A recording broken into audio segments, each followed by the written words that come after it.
আসসালামু আলাইকুম রহমতুল্লাহ। প্রিয় এইচএসসি কিংবা আলিমের শিক্ষার্থীরা, আশা করি সকলেই ভালো আছো। তো তোমরা যারা এইচটিএমএল এ খুবই দুর্বল, আজকে তোমাদের জন্য একটি চমক ক্লাস রয়েছে। তো তোমাদের জন্য একটি টেবল লিখে রেখেছি আমি। এই টেবলটা আজকে আমরা সমাধান করব, অর্থাৎ টেবলের কোডিংটা লিখবো। তো দেখো, আমাদের এখানে একটা টেবল দেওয়া আছে। আমরা জানি এইচটিএমএল এর কোড লেখার সময় প্রথমত এইচটিএমএল এর মূল উপাদান যেটা সেটা লিখতে হয়। এইচটিএমএল এর মূল উপাদান হলো এইচটিএমএল, তারপর হচ্ছে হেড, এরপর হচ্ছে বডি। আমরা জানি প্রত্যেকটা ট্যাগের আগে একটা ওপেনিং ট্যাগ থাকে, একটা হচ্ছে ক্লোজিং ট্যাগ। তো আমরা প্রথমত এটা যেহেতু এইচটিএমএল, আমরা এইচটিএমএল টা লিখলাম, কোডিং এর প্রথম ধাপটা লিখলাম এইচটিএমএল। এটা হলো ওপেনিং, ঠিক আছে, এটা শুরু করেছি আমি এইচটিএমএল কোড। এরপর আমরা কি, এরপর হচ্ছে হেড, অর্থাৎ শিরোনাম। আমরা দেখতে পাচ্ছি এখানে কোনো শিরোনাম নাই। শিরোনাম না থাকলে আমরা কি করবো, আমরা হেড ক্লোজ করে দিব। আমরা জানি ক্লোজ করার জন্য এটা ওপেনিং ট্যাগ, এটা হচ্ছে ক্লোজিং ট্যাগ, এভাবে দিলে ক্লোজিং হয়ে যায়, ঠিক আছে। এরপর হচ্ছে বডি, অর্থাৎ এই টেবলটা একটা বডি। আমরা বডি শুরু করি,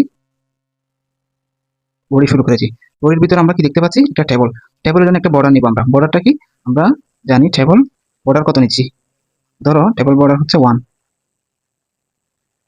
টেবল বর্ডার 1। তাহলে টেবল বর্ডার নেওয়ার পর আমরা কি করবো, আমরা হচ্ছে একটা রো নিব। আমরা জানি এরকম করে যেটা থাকবে সেটা হচ্ছে রো, এরকম করে থাকলে এটা হচ্ছে কলাম। এটা আমরা মনে রাখবো, ঠিক আছে। তাহলে এই যে টেবল বর্ডার নেওয়ার পর হচ্ছে একটা রো নিব আমরা, নিলাম। কি মানে টেবল, আর মানে রো, ঠিক আছে। তাহলে টেবল রো এর সংক্ষিপ্ত রূপ কি, টিআর। একটা রো নিলাম, ঠিক আছে। এদিকে একটা হচ্ছে রো, রো নেওয়ার পর কি করবো, আমরা দেখতে পাচ্ছি এটা একটা টেবল। টেবলের মধ্যে দুইটা অংশ থাকতে পারে, একটা হলো ডাটা আর একটা হলো হেডিং। হেডিং মানে হচ্ছে টেবলের ভিতরে একটা হেডিং থাকতে পারে। যেমন এটা হচ্ছে তোমার আমার একাডেমির নাম, তালিম 3 একাডেমি। আমি এটা আমার একাডেমির নাম লিখেছি এখানে ভিতরে। টেবলের ভিতরে এটা কি হবে, table head, table heading, table কি হেডিং, অর্থাৎ টিএস। তাহলে কি নিলাম, টিএস। টিএস দেওয়ার পরে, ও এখানের মধ্যে টিএস দেওয়ার পর একটা কাজ, সেটা হলো আমি দেখতে পাচ্ছি এখানের মধ্যে কলাম হচ্ছে এখান থেকে এতটুকু এসে এখানে থেমে গেছে। এখানে যে এদিকে যাওয়ার কথা সেটা যায় নাই, অর্থাৎ এই যে কলামটা এদিকে এসে থেমে গেছে, এদিকে যাওয়ার কথা যায় নাই। একটা দুইটা কি, দুইটা ঘর মিলে একটা ঘর হয়ে গেছে, অর্থাৎ এদিকে থেমে গেছে মানে কি, এটা কলাম, এটা হচ্ছে কলাম। এই লম্বাটা হচ্ছে কলাম। কলাম যেহেতু এদিকে কি কারণে যায় নাই, তো দুইটা ঘর মিলে একটা যেহেতু হয়ে গেছে, আমরা কি লিখবো, টিএস কল স্প্যান। যেহেতু কলাম তাই কল স্প্যান লিখলাম। কল স্প্যান কয় ঘর হয়েছে, কয় ঘর মিলে এক ঘর হয়েছে, 2 ঘর, সুতরাং কল স্প্যান কি হবে, 2 হবে। আচ্ছা, কল স্প্যান 2 দেওয়ার পরে আমি লিখবো হচ্ছে এই নামটা। এই নামটা কি, যেটা যেটা যেভাবে আছে সেভাবে লিখে দিব, তালিম 3 একাডেমি। এখানে স্পেস দিলে কোনো সমস্যা হবে না। এরপর হচ্ছে আমাদের টিএস, অর্থাৎ এই ডাটাটা ক্লোজ, হেডিংটা কি ক্লোজ, অর্থাৎ টিএস ক্লোজ। এই আমি এখানে টিএস দিয়ে শুরু করেছি, এটা কি এখন ক্লোজ হয়ে গেছে।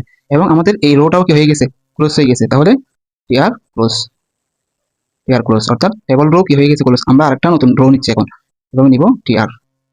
টিআর নিচ্ছি, আমরা দেখতে পাচ্ছি হচ্ছে এই যে এসটিএমএলটা লেখা, ঠিক আছে। এসটিএমএলটা হচ্ছে, এসটিএমএলটা হচ্ছে এখানে কি মূলত, এই যে এসটিএমএল লেখাটা এখানে হচ্ছে টেবল ডাটা, টেবলের ভিতরে একটা ডাটা। তাহলে আমরা কি নিব, টিডি, মানে টেবল ডাটা, কেমন, টি টি টিডি। আমরা আরেকটা জিনিস এখানে খেয়াল করবো, সেটা হলো এখানের মধ্যে এই যে স্টেমেলটা দুইটা, আমরা যেরকম এখানে কলস্পেন লিখেছি, এদিকে রোটা হচ্ছে এতটুকুতে এসে এদিকে আসেনি। এদিকে আসার কথা ছিল কিন্তু আসেনি, অর্থাৎ রোটা কি হয়ে গেছে, একটা না এসে দুই ঘর মিলে এক ঘর হয়ে গেছে, অর্থাৎ রো স্পেন কি হবে, 2, এদিকের মতো। রো স্পেন যেহেতু রো তাই রো, রো স্পেন 2, ঠিক আছে, রো স্পেন 2। এখন আমরা কি করবো, এখন আমরা আরেকটা কাজ, সেটা হলো এসটিএমএলটা কিন্তু তোমার বর্ডার, এই যে এখানে টেবলের মাঝখানে, মাঝখানে হলে কি লিখতে হবে, আমরা জানি উপরে হলে কি লিখবো, টপ, নিচে হলে বটম, রাইটে হলে রাইট, লেফটে হলে লেফট, মাঝখানে হলে হচ্ছে সেন্টার, ঠিক আছে, অর্থাৎ অ্যালাইন সেন্টার। এটা আমরা জানি, অ্যালাইন সেন্টার। এটা না লিখলেও চলতো, তারপরে লিখলাম, ঠিক আছে, না লিখলেও আমার কিছু হতো না। অ্যালাইন সেন্টার কি হবে, এভাবে উপরে ইনভার্টেড কমা দিবা, তারপর হচ্ছে কি এসটিএমএলটা লিখবা, হবে এসটিএমএল, ঠিক আছে, টিডি ক্লোজ, টিডিটা ডাটাটা ক্লোজ, ঠিক আছে। আচ্ছা, এরপর হচ্ছে কি, এরপর আমরা দেখতে পাচ্ছি এখানের মধ্যে কিন্তু রোটা ক্লোজ হয় নাই। রোটা কি হয় নাই, ক্লোজ হয় নাই, কারণ হলো আমরা দেখতে পাচ্ছি এখানে রোটা যাওয়ার যাওয়ার কারণে এদিকে এমসিকিউ করার পর হচ্ছে এই রোটা ক্লোজ হবে। এই যে এমসিকিউ যাওয়ার পরে রোটা কি হবে, এই রোটা কি হবে, ক্লোজ হবে, কারণ এমসিকিউ এখন আমরা লিখি না এই লাইনের মধ্যে। এসটিএমএল কারণে যেহেতু রো স্পেন্ট হয়ে গেছে, এমসিকিউর কারণে এটা এখনো বেঁচে আছে, সুতরাং আমরা এই যে টিয়ারটা নিছি এটা আমরা ক্লোজ করবো না এখনো, কারণ এটার কাজ অলরেডি অর্ধেক কি আছে, বাকি আছে। এই জন্য আমরা নতুন একটা টিয়ার নিব, কার জন্য, এমসিকিউর জন্য। নতুন একটা কিনবো, টিয়ার নিব।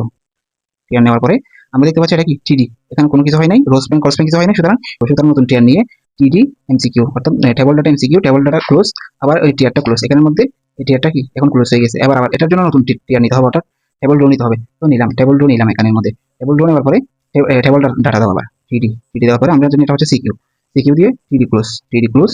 এবং এই যে টিয়ারটা নিলাম, এই যে টিয়ার, এটা আমরা কি করবো, ক্লোজ করবো, ওকে, টেবল ক্লোজ করলাম। এখন কথা হচ্ছে এটা ক্লোজ করার পরে কি হয়ে গেছে এখন, এটা সহ ক্লোজ হয়ে গেছে। কোনটা? এই যে তোমার উপরে ওই HTML নিলা, HTML এটা হচ্ছে তোমার MCQ এর সাথে সাথে কি হয়ে গেছিল, ক্লোজ হয়ে গেছে। সুতরাং নতুন কোনো ক্লোজিং তোমাকে নিতে হবে না। এখন আমাদেরকে কাজ যেহেতু শেষ, আমাদের বুঝতে হবে এখানের মধ্যে আমরা কি কি অসম্পূর্ণ রেখে দিয়েছিলাম। দেখতে পাচ্ছি আমরা এখানের মধ্যে এই টেবলের ক্লোজিং ট্যাগ এখনো লিখি নাই। এটা লিখবো এখন, অর্থাৎ এখন লিখবো আমরা table close, table table close. এরপর কি লিখি নাই, এরপর হচ্ছে হেড তো আমরা ক্লোজ করেছিলাম বডির পর HTML, তাহলে আমরা শেষে বডি এভাবে দিব, বডি ক্লোজ, HTML ক্লোজ। ওকে, HTML ক্লোজ। ধন্যবাদ সবাইকে। তোমরা আশা করি এই ভিডিওর মাধ্যমে HTML এর যে রোজ পেন, কলস পেন এবং এই ঝামেলাটা তোমরা আশা করি বুঝতে পেরেছো এবং বেসিকটা তোমাদের ক্লিয়ার হবে ইনশাআল্লাহ। এবং পরবর্তীতে তোমরা যদি এরকম আরো ভিডিও চাও, বেসিক থেকে অ্যাডভান্স লেভেলের ভিডিও চাও, তাহলে তোমরা আমাদের চ্যানেলে ফলো করে সাবস্ক্রাইব করবে, পেজে থাকলে পেজে ফলো করবে এবং কমেন্টে জানাবে কিরকম ভিডিও চাও সেটা। ধন্যবাদ সবাই।